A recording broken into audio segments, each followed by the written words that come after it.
what you're given, that's how we live it. Don't be mad at the system, it's simply how we've existed. Hello. So, Pearson's going to give you a walk around on the car, and then I'll explain what we've done and what we're going to do. Well, here's the trunk. And what we have in here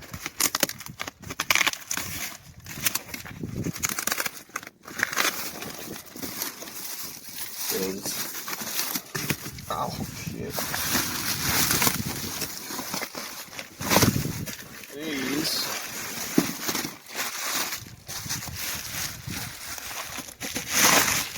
are my test pipes.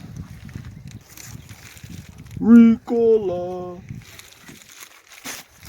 You're going to continue with the walk around.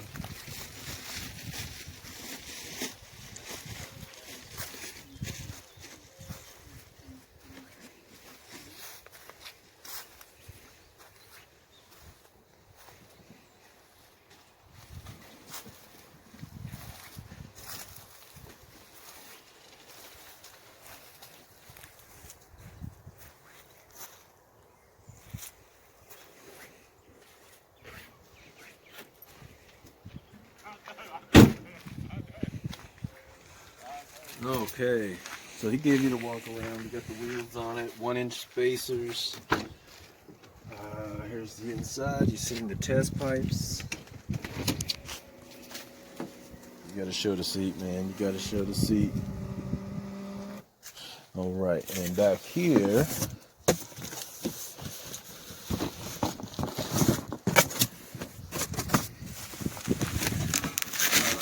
have the headers.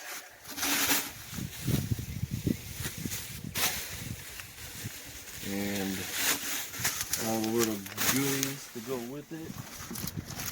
Got the wrap, the gaskets. I've got some exhaust tape and the metal zip ties, the fast metal. I'll probably get that on one of these weekends. That's one of those jobs that takes forever.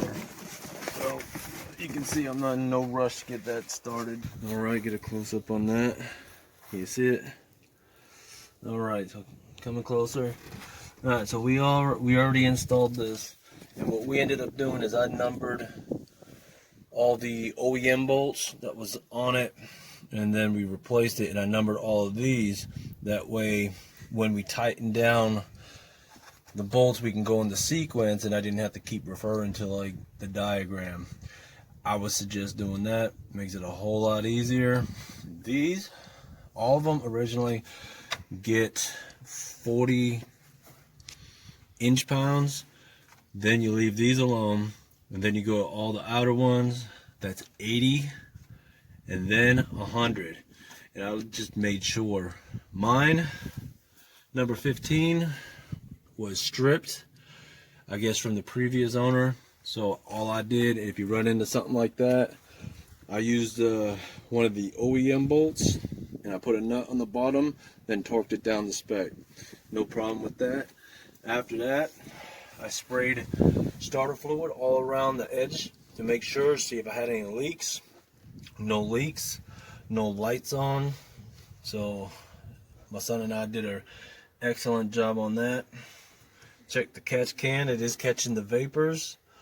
I have the covers off here just because I was trying to do some adjustment to the hood and stuff. I got them in the shed. I have my K&N air filter with the still-in adapter and the heat dampener hose. I am thinking about buying another intake that will go down into the bumper so it'll actually be cold. Let's see. What I did also is I kept the OEM gasket. I didn't remove it. I left it. And inside here, it had been already removed. The plenum, and it was like crazy clean. And they did a coolant bypass. You can't really see it from here, but when I popped it up, I bought the stuff to do the bypass, and I was surprised to see that it was already done. So that tells me that they probably had a plenum spacer on this before and took it off and sold it. This looks like I'm gonna have to adjust it. It looks like it's falling off, so I'm gonna go get my tool and my ratchets and put that back on. When you do put it on, make sure that this flap, everybody will tell you, make sure this does not get under that. That'll give you a vacuum leak. I didn't use any sealant, any gasket maker or anything like that. You don't have to. If you want to, do your thing. But other than that, it turned out great. We did a great job, and it probably took drive time and double, triple check and everything. Maybe, what was it, 45 minutes. And that was just being extra cautious and careful and triple checking everything. Bringing the torque wrench back to AutoZone and all that. So 1 out of 10, 10 being the easiest. Shoot, man, it's like a 9. Super easy. Anyway, I guess the next video will be headers and test pipes, and then we'll think about doing the upgrading the throttle body, the 75mm. I don't know, that's a lot of money, but anyway, that's about it. Thank you very much.